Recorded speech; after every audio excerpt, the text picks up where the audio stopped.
لسر و بریاره ما میوانداریا برز سیامان حاجو سروک شپل آزادیا کردستان کریه برز سیامان دمات باش با سپاس جبو آمده بوناته هر جار روسیا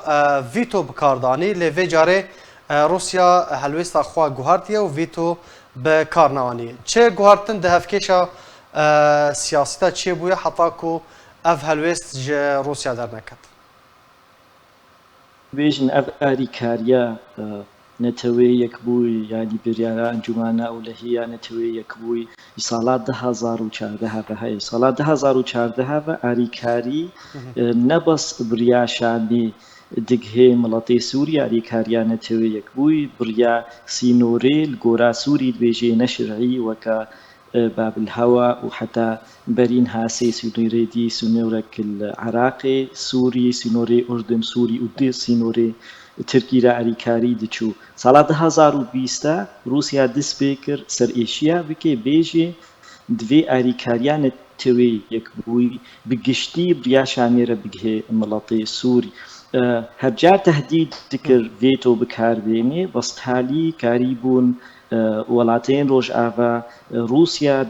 جوينا انجمانا اولهي راضي بكن جو سينور فكري بميني بس حتى ايرو يعني تميزين مقارنة بكي صلاة 2014 حتى ايرو روسيا سياسة خود انجمانا اولهي دسر ذكر وكم جو برينها كارسينور حبون علي كاري يعني تويك بوي دكام لطي سوري نبريا شامي ايرو سينورا كتانيا وهر هر شش هيفا دجبينا انجمانا اولهيدا نقاش دبي كادريش ببي يادريش نبي وقالك سي جعفدير بيجن روسيا في اريكاريه وكدختك سياسي بكارتيني دجبينا انجمانا اولهيدا وقرك كرينا دي ورنا ديتن تشاو عريكاريج ملطي سوري راحري يعني كيماي ملطي ادلبو در دوراوي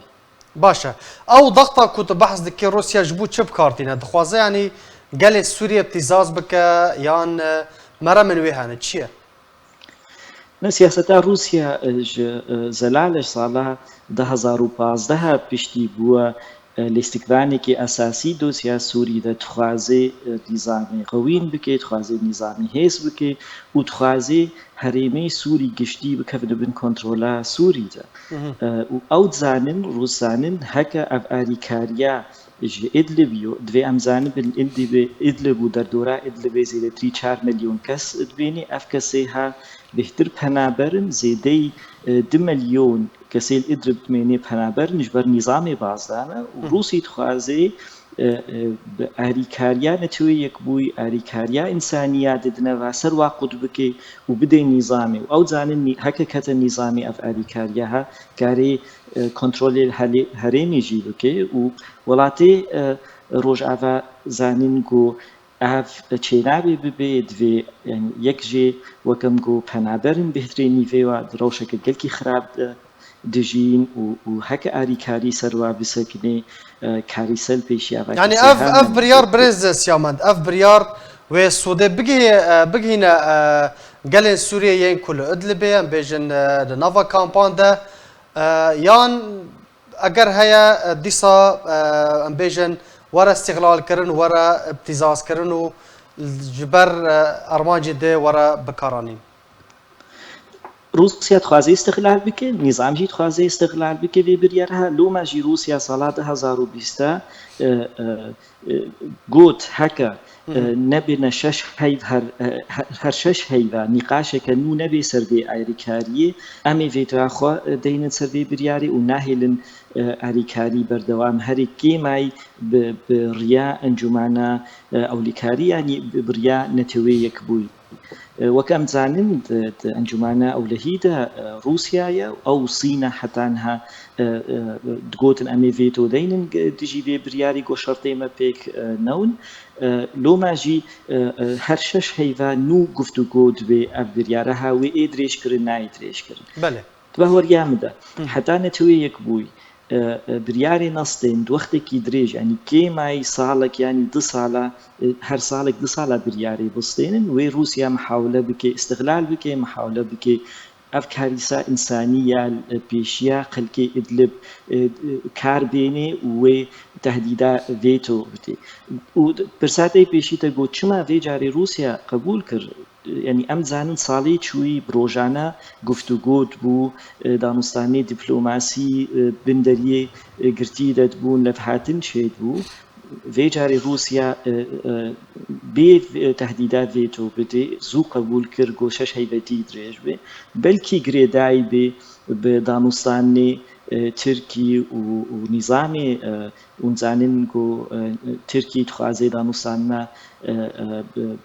نظام مباشر بكي ويعني دسبيكريتكي وبين سروريا روسيا ددفي بلكي افجي وكا جبوي تركا بيجنا تركا هكا افغانستاني وبردوان بن ام تخازن بردوان بن وسركفتي بن ام جيد علي ديفا مي اريكار بن اريكاريا انسانيش تركيا هري سوري هري ادلب ودردورا ادلب باشا برز سيامان پشتی شش حیوان اگر او دما دستشان کری هات بداوی هات و چه رو بده؟ از بهوریم دوی تزانی اف سالا بیسته و هر شش هیوا 2020 و هر شش هفته دريش كرن اف اريكاريا و هر شش هيدا تي گفتگو كرند انجمانا او لهيدا از بهورت كم وي ديسا يعني روسيا وي داخوازنوي هبن ولاتي روج آوا تاليوي و داخوازي و بجي بيني وي ديسا بردوان بيجبر ام زانن هكا اف اريكاري بسكني وكم جو كي ماي بلكي 2 مليون انسان مطرسي هاي جنيزا بنرن روشاواي قالكي وي خرابي يا ابوري و بهتري كسي اريكاريا دچن تكامباد دجين و يعني بتشتكي قالكي خراب كيشيا كي ماي 2 مليون كسي الادلب دجين وكم زان 4 مليون هنا بس دبيجن كي ماي 2 مليون پێویستی وێ ئاریکاریەنە ئەف ئاریکاری جوارە نەچێ ڕەوشاوە گەلێکی خراپی خراپتر گەلکی خراپتر بێژی ڕەوشان هان هاژی ڕەوشاوە گەلکی خراپە بەس بەلکی کەس ژنەیزا بمرن 100,000 و لۆ ماژی ئەس بەهۆر ناکەم تالی ڕووس ڤی سینۆری بخوازن سینۆرەی بابلهەوا یەکجار وەرێگرتن بەس وی سیاسیەنش خۆرە بکار بێن وەکە تهدیدەکێ بکار بێنن دژی وڵاتی ڕۆژئاوا و ئەمزانن جارا تالی وەختە هيدا حفتا صلاة شوي هات گفتگو کرن افریارها اوکراینا ونزان کریزا اوکراینیا دس بکر بو ولاتی روج آوا گلک بریا دوجی روسیا ساندون افوکا سلاحی کی بکار انین اف بریا ها روجانا دانستاندن کرن سروی و تالی بستی سادریش کرن اف بريارا اريكاديه دريه باب الهوا بكه ملاتي سوري بله گلک سپاس جبو برز سیامند حاجو سروک شپیلا آزادی کردستان لسر بشتر بونه سپاس